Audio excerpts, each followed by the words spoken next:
Hello, I'm Kimberley Dondo, Digital Content Manager, and welcome to In Conversation With, the podcast series that delves into the world of financial services and brings you face to face with some of the most notable figures in the industry. Listen as we discuss topics that are currently facing the industry and hear from visionary CEOs to disruptive innovators as we bring you a diverse array of voices and perspectives.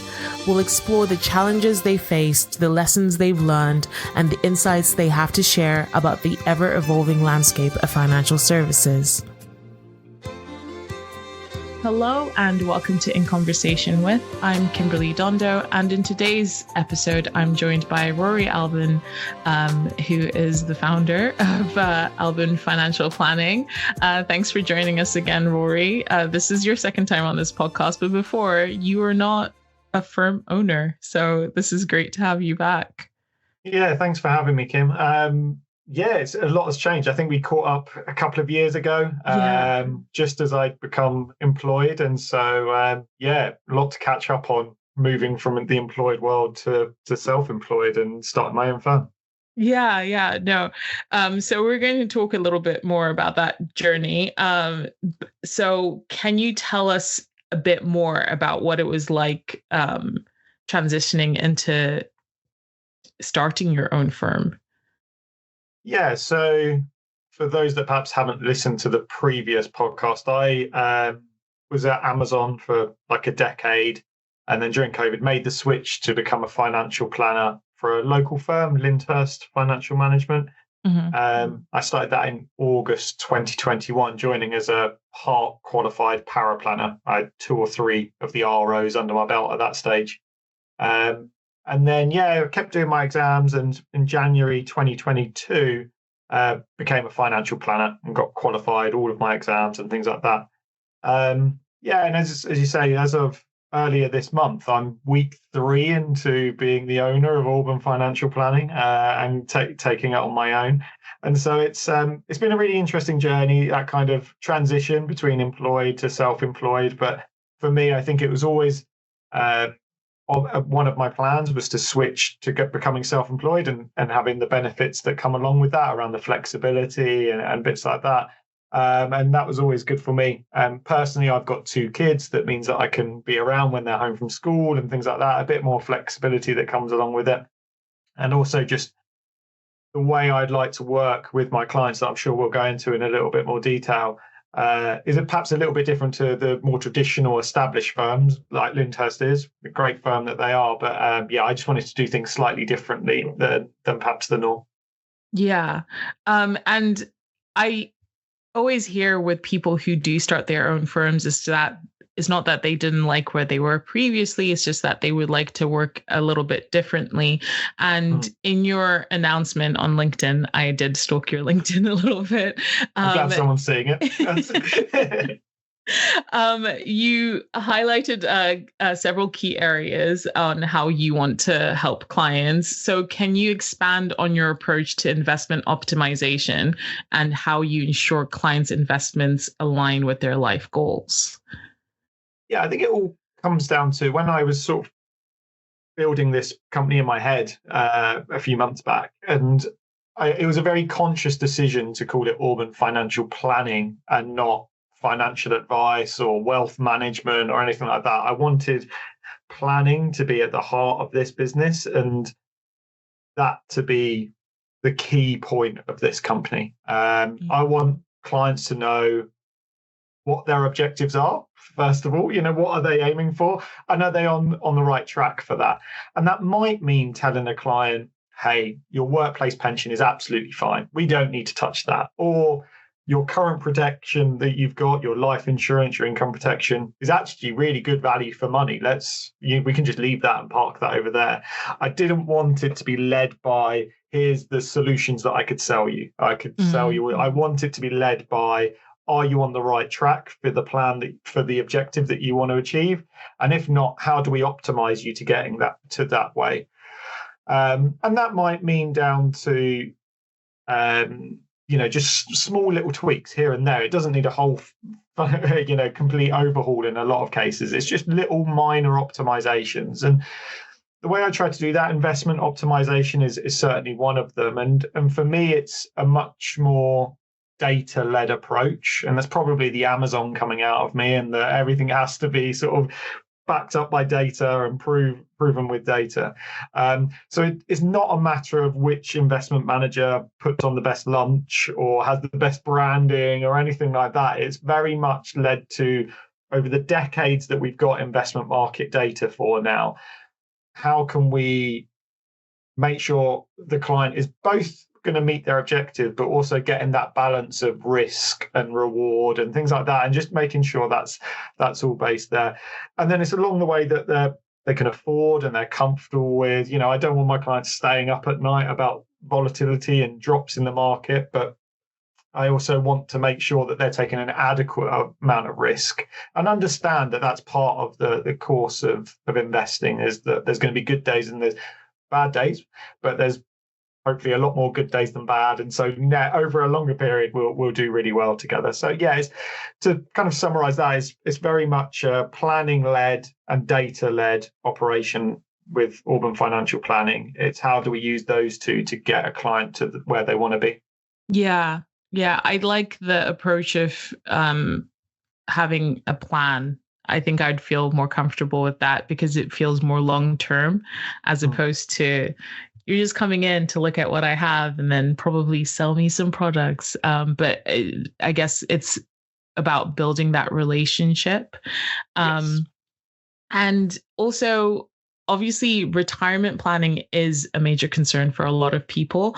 For the normal layman, they have no idea exactly how much they need and stuff like that. And I remember us at our the panel that you came and joined me on at MMI Leads, we talked about cash flow modeling and your thoughts around that. So I wanted to know, how do you guide your clients through this process, particularly in today's uncertain economic environment? We have a looming budget where a lot of things could get shaken up.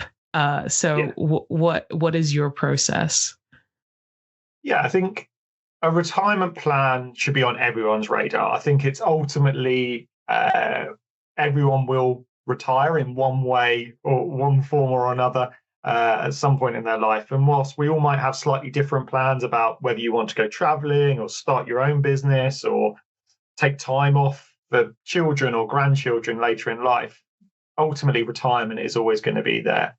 So you mentioned when we're in Leeds together, and cash flow planning was a big topic that we discussed there, and that's is still the case today. And I feel that a good cash flow plan is part of a wider plan. So we would, with clients, we talk about when they want to retire is a big one. If that's sort of a rough idea. Quite often my clients are in their 30s or 40s and they don't know exactly, and that's absolutely fine. And they don't know what retirement might look like for them exactly, but they've got a broad understanding, how much they might spend day to day. They might want to go on a particular holiday, or, if their passions are cars, they want to change their car every 3 years, whatever it might be. They've got that rough idea. And essentially that's where the planning comes in for us, in just almost coaching the client just to dig into that a little bit deeper and flesh it out a little bit. And what one of those objectives are absolutely critical, i.e. paying the gas and electricity bill throughout retirement is always going to be there.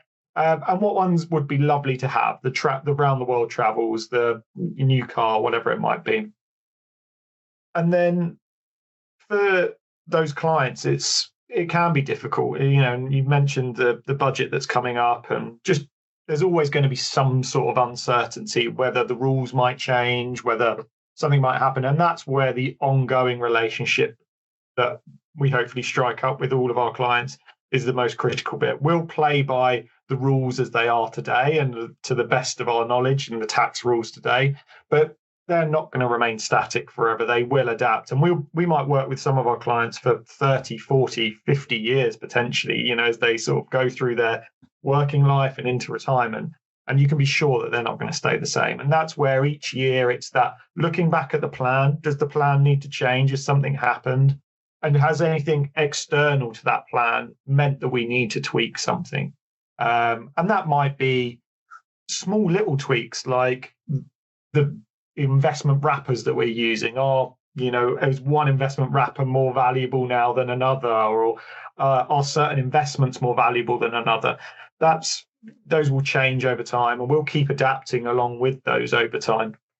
And we try and make sure it's as easy for clients as possible. Essentially, I'm not here to try and sell or advise on anything that is complex for complex sake. I think for most of my clients, they have a very simple plan, and that's the way I like it. And I like to think my clients like it as well. And just simplicity is key, and that helps when these uncertain economic environments that we're in.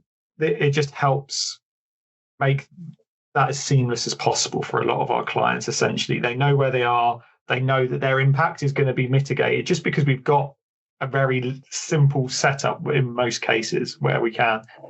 So about getting those balances. Yeah. And going back to your announcement, you mentioned creating a clear, achievable path to retirement.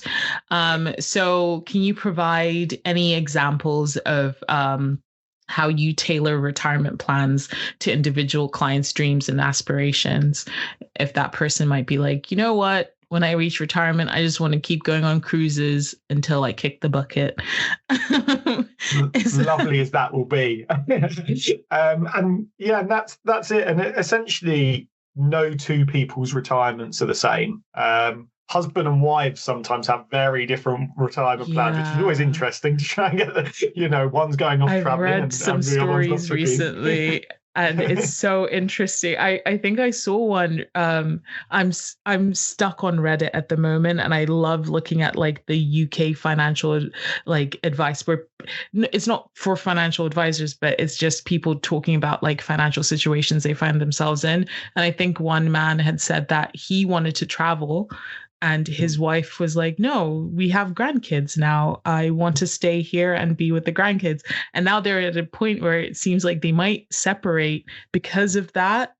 And it's so interesting to me how you can be with someone for such a long time and not align. And then potentially that's another financial thing that you might have to deal with as well later on. Exactly. Yeah, but it's always interesting. And that's it. No two people's plans are the same. And it's sometimes with couples, it's about bringing them together, and it's traveling a certain amount and spending a certain amount with the grandkids and things like that. And some couples, one would like to continue working, the other one wants to finish as soon as possible, and it's about building a plan that works for everyone involved. And it comes back to the previous question, and that's really where the planning side comes into it, and the cash flow planning in particular is just, let's put in these major milestone events that a client would like. And that might be retiring early. It might be going on that round the world cruise until you kick the bucket, whatever that might be. And for some others, it's just more basic things like paying off the mortgage. I just want to have the mortgage paid off and we'll take it on from there. And as long as if we've got that built in, and the earlier we can build that into the plan, the easier it is to essentially hit that target. We can use compound interest and all those other kinds of things to just mean that it's less of a burden on you each day on the build up to it. And so, it's hard to give a specific example just because, as I say, every client is so different. And so I've got clients that are looking to start their own business that's, going to happen in the next 10 years, way before retirement. But that is part of their retirement plan at the same time. They're going to hopefully build up this business, and it's going to have an element of something that they can sell on potentially or has some value in it. And we build that into their plan. For other clients, it's particularly ones that perhaps work in a more corporate role. It's how do I do this and hit a certain number and then go into retirement in my 50s or 40s. And we can build the plans around that as well. It's that's what I find about the job.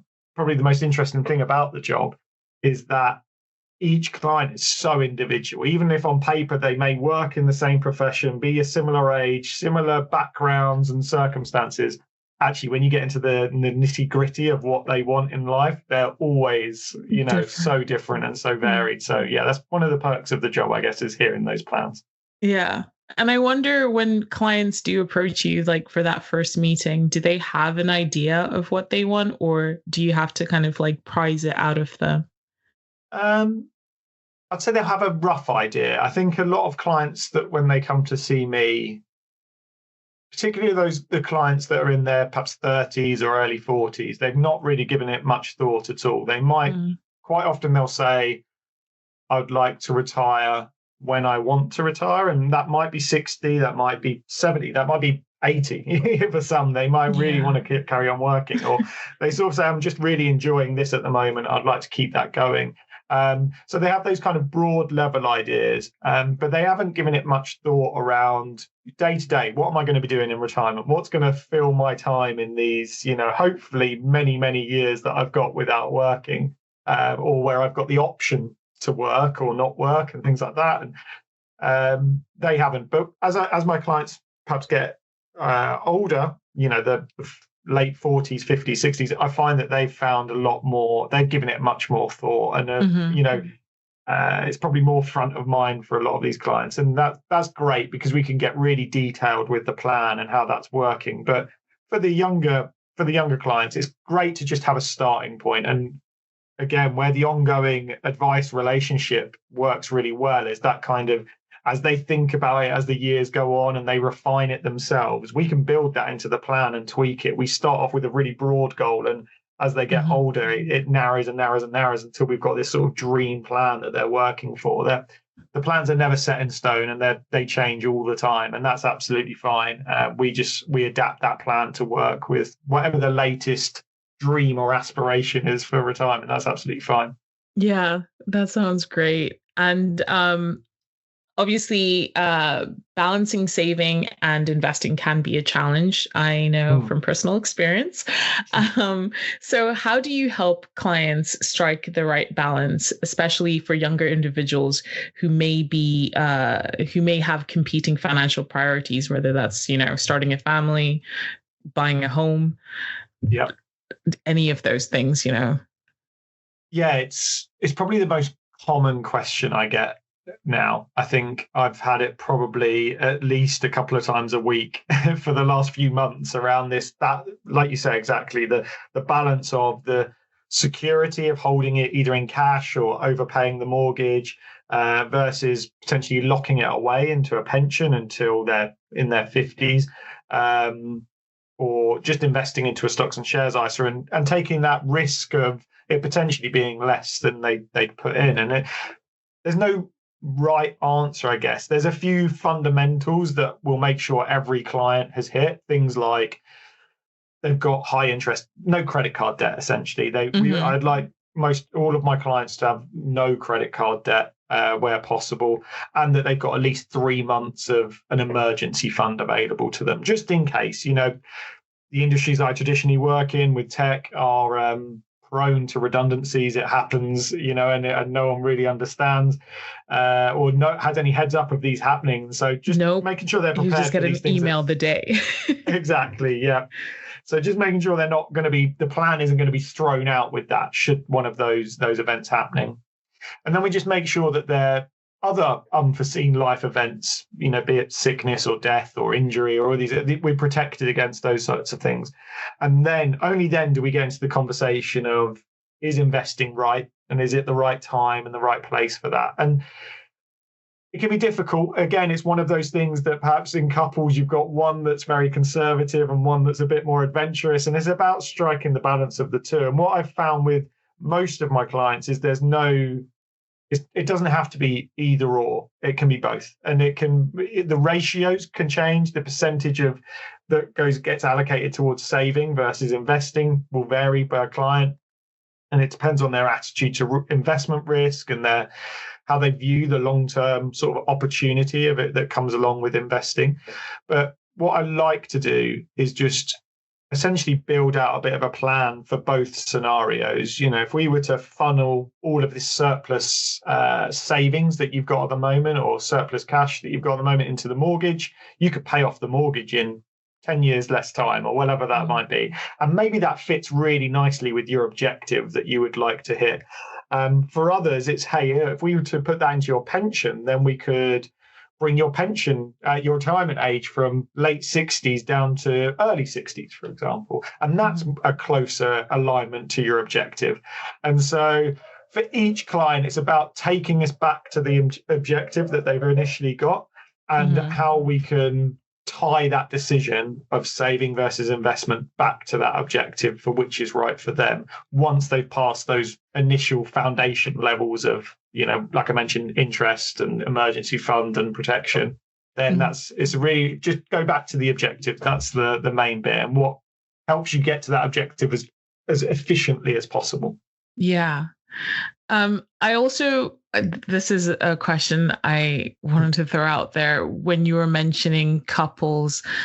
So if it's, for example, the husband who's approached you as a client, or maybe just the wife who's approached you, do you then bring in their partner so that you can have a conversation with both?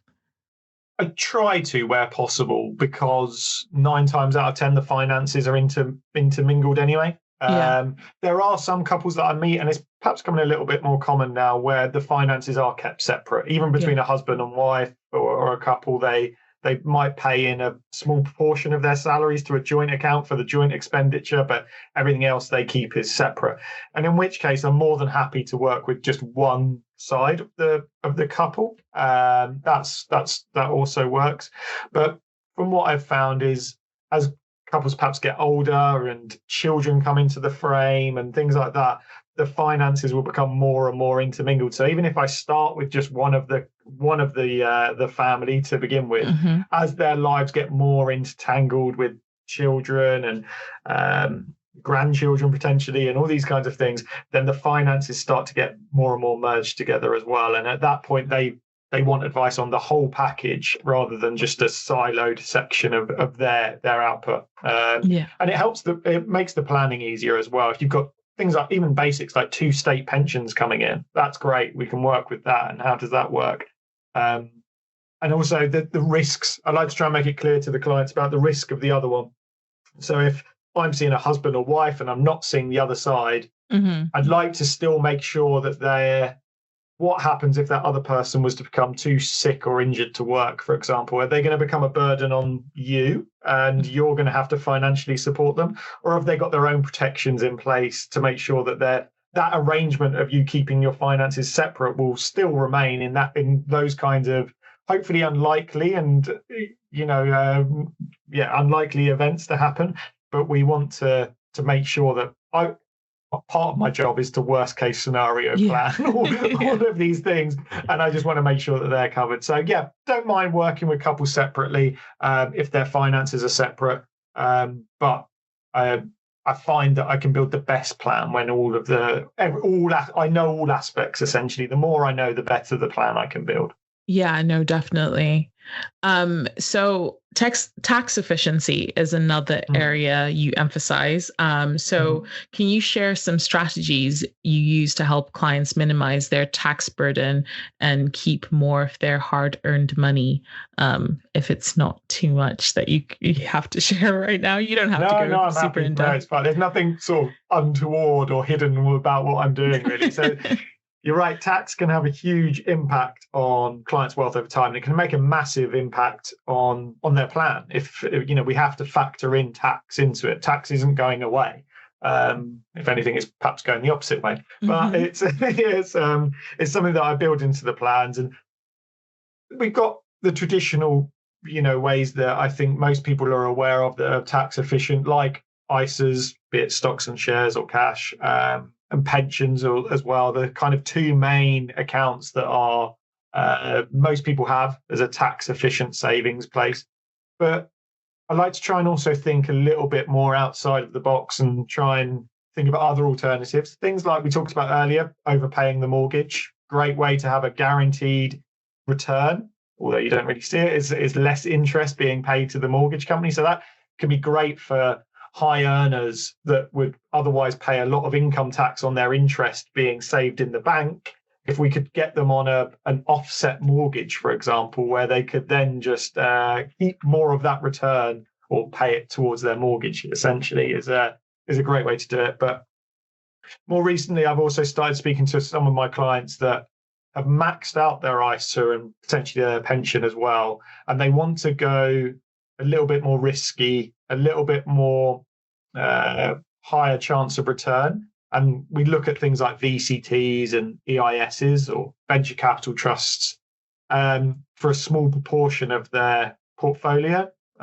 just a small amount. They are high risk after all. They're small UK-based companies that essentially have a degree of failing, but also a degree of being bought out by the likes of Google or Facebook or whoever it might be. And so the 30% income tax rebate that you get from it is a great incentive for a lot of clients to go into these things. As long as they keep it's it exciting. And that's it. And I think where I work with a lot of my clients being in tech, knowing that they're investing in these, 9 times out of 10, they are a tech company that they're investing into, that they can kind of see that. And it might be their company that buys this company in future. And so they can, and they understand the risks more than a lot of people, I think, when it comes to the risks that come with tech. Sometimes it works out, sometimes it doesn't. It's about learning and developing from it. But I'm noticing a lot more of my clients having an interest, at least, in these. So I'm having a lot of discussions with clients about VCTs in particular. And that's something I'll look forward to going into a little bit more in future with other clients as well. It's something I'm interested in, and just seeing how that area evolves. And obviously, all being well with the budget that comes up, that it's still got the same tax rebates and things like that. But that comes again back down to the ongoing relationship of just making sure that whilst we plan based on the rules as they are today, things do change in future, and we'll keep on top of that. Yeah. I think my first experience with VCTs was I went to, I don't even know, it wasn't a conference, but it was where companies would come on stage and kind of present their idea.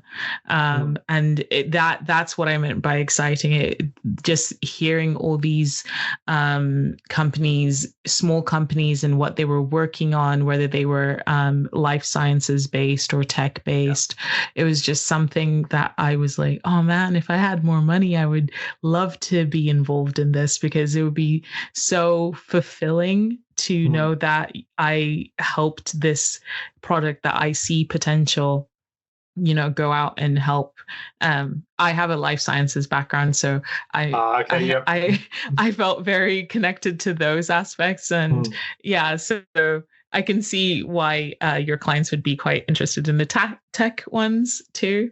That's it. It's if anything, is trying to rein them in a little bit from going all in on these sort of strategies. They are ultimately small businesses that have a high, as with every small business, a high risk but particularly in these industries where they're reliant on a patent or a particular piece of technology playing off, and they're looking to be bought by a bigger corporation 9 times out of 10, and that's so there is a higher or a different degree of risk that comes in investing in these companies. And it's about getting that balance. I love the excitement from my clients when, like you say, they see these companies and how they're helping, and they want to help them. But it's also my job to plan, like we say, for worst case scenarios. And if this wasn't to pan out, this investment, the plan doesn't go out of the window, and we balance those two competing priorities off each other. Yeah. So what are your long-term goals for your financial planning firm? And are there any particular client segments or areas of financial planning that you're particularly passionate about developing further? Yeah, so I would love Albon Financial Planning to continue the sort of, we're only 3 weeks in, but we've had a really rapid growth, be that from existing clients that have come over with me to Albon Financial Planning, or new clients, brand new, speaking to us, which is great. And I would love to see that momentum continuing for the foreseeable future, and eventually growing. And I'd like to grow in a bit of a unique way, in that I would like to start taking on apprentices, and I would like to build that next generation of financial planners that are focused on planning. Essentially, what Albon Financial Planning was all built about building that plan and going from there, and to take advisors from secondary school or university and take them all the way through from starting with the basics of financial administration and into power planning and how we do the research and the report writing, and then finally through to sitting in front of clients and helping them build their plans. And I really would like to do that in the very near future, is essentially start building that business out of the apprenticeship model, essentially, and building up a group and having a team essentially with me, 10, 15 advisors that have been built up on that area. That would be great for me to see. And then from the client point of view, it's been great. I love working with clients from a diverse background. Look, we've talked about some of their retirement plans in this call, and just how it's. I love that kind of variability that comes with it all. But I do find that the clients that I enjoy working with the most are the ones that have got a similar background and similar circumstances to me. So that traditionally means tech. Perhaps they've got a young family that they're either thinking of starting or have just started, or they want to get on the housing ladder. All of these problems that I was going through a couple of years back, in the very recent future. And it's great for me to, use my experience in those areas. So a common question I get is, how do I handle these shares that my employer is giving me? Do I hold on to them? Do I sell them? What do I do with them? And I was in exactly that same boat. And that's what got me into financial planning, because I went down that rabbit hole of, I've got some, in my case, Amazon shares. What do I do with them? How do I manage them? And I love helping others with that problem and taking them through the same path that I went through, essentially, and just teaching them the same things that I've learned, and I'm just then passing that on. And hey, if they become a client, that's great, and we can work together on it. If their focus is on something else, mine adapted to becoming focused on financial planning, theirs maybe on something else, and in which case, great, I'd love to help them in the longer term. So yeah, they're the kind of the bits that I'm most excited about, I guess, both from working with clients and from growing Albon Financial Planning as well. Yeah, and it's definitely going to be exciting to watch that. So I'm definitely going to make sure to check in every couple of years to see how it's going. We're doing well so far. Every couple of years we'll have a chat. That's it. We'll keep this going. Yeah. And finally, for any financial advisors who are listening, what advice would you give to those considering starting their own firm? And what key lessons have you learned so far in your entrepreneurial journey? I know it's only been 3 weeks, but it seems like you've had this plan for a while now. So, yeah, I think for anyone listening that's thinking I could make the leap from employed to self-employed, I think if you've got the right mentality for it, and you can be, I have to now generate all my own leads to talk to clients. I don't have the branding and the support of an established company any longer, which is great. And for some people, I think that works out really well. And that steady salary is great. And I wouldn't push anyone to go down self-employed. I think where it works really well is if you're able to be effectively self-motivated, and you don't need that manager or that target above you.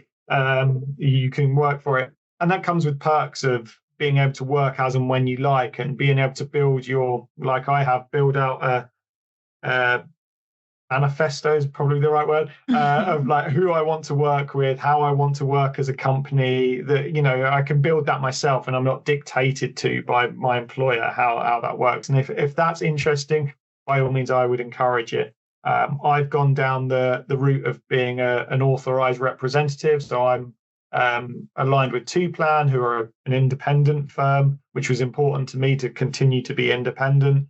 And so I would encourage that. And, even if you can't do it all, there's other options that you can take of being a representative or registered individual, or an AR, or any of these kinds of things. There's ways and means of being self-employed and still have elements of support and branding and things like that, which I'd always encourage. And then key lesson for the first few weeks being in is, I think, there's a couple of them, and my first biggest one is that I've still got a really great relationship with the directors at Lyndhurst, and we've continued to be in touch and we continue to work together. And we know that we each have our own strengths and we're going to play to those. And if you're an employed role now, I would do whatever you can to leave on good terms. I think that it makes this whole process a lot easier. As I say, I've got some clients that have transferred over with me from my employed role to now Albon Financial Planning, and there's not been an ounce of anger or, I wanted to ask that, but I didn't know if that was too, I don't know, salacious or something to ask, what that transition is. Is it awkward to be like, yeah, I'm leaving, but also I'm taking my clients with me, Yeah, I think as long as you're not breaking any contractual rules, that's the main bit. When I first joined my employee role, we added the term in that clients that I brought into the firm and were my clients, not leads from off the street or anything like that, then they can come with me, or I can at least proactively talk to them about potentially coming with me. By all means, these clients have every right to say thanks, but no thanks. Touch wood, none of them have. But it's that's the most important thing. I think if you're just open and honest about it, when I joined Lyndhurst, you're right, it was in the back of my mind, and it became more and more at the forefront of wanting to go off and start my own business. And so I just built that into my plan, essentially, of when I negotiated my contract, I made sure that term was put in. And I understand not everyone is in that situation, but I think it's always important to leave on good terms wherever possible with your current employer. It's going to be great. We're talking about how we can, the leads that do come to us and the clients that do want to speak to us, they may not be the right fit for them, and they can send them my way, and vice versa. I don't deal with there's some clients that I don't deal with pension transfers or defined benefit pension transfers. I'm never going to be involved in that. It's not my remit, and I think Lyndhurst will do a great job over there, so I'll always send clients that way if they're in that situation. And they've got other, they may not want to deal with the younger, less assets under management clients, and my model's built around that, and I'm more than happy to do that. So wherever possible, leave on good terms. I think that's probably the biggest lesson I've learned so far in this entrepreneurial journey. But like you say, it's really early days, so still a lot to learn, I'm sure, over the coming weeks, months, years, as they come. Yeah. So again, that catch up will get more key takeaways, I'm sure. But yeah, on that leaving on good terms, I think it's always just good, just because you also have a network of people that you can turn back to and lean on and support. Obviously, not everyone's going to have that, because maybe you're leaving for a contentious reason. But unless if that's the case, then fair enough. But if it's not, then try and have those relationships, because you don't know who might refer you to something that you need, some tech that you might need. They might have solutions that you haven't thought of. So it's always good to have a broad network of people around you. That's it. I love speaking to other financial planners, be it old employers or competitors. I think there's so much potential work out there for us that we don't really need to have that mentality. It's not really competitors. Yeah, that's it. There's, we each have our own areas that we work in, and we each, have our own specialities and the type of clients we want to deal with. And there's more clients. Even if every advisor was maxed out, there'd still be too many clients for us. So it's always, I think it's always best to learn from these and try and sponge the best bits of all of these different planners and bring them together wherever possible. And I'll continue to do that in the future. Fantastic. Well, thank you so much for speaking with me today, Rory. This was a really great conversation. And like I said before, we're definitely going to have to catch up later on. Look forward to it. Thanks for having me. Thank you for listening to In Conversation With. We do hope that you enjoyed it. Please do keep up to date with all our new releases via Podbean, Apple Podcasts, Spotify, and everywhere else you get your podcasts from. You can also keep up to date with all our new content published on the Money Marketing website, as well as our print edition Money Marketing magazine. So make sure to subscribe. Follow us on Twitter, LinkedIn, Facebook, and Instagram. See you next time.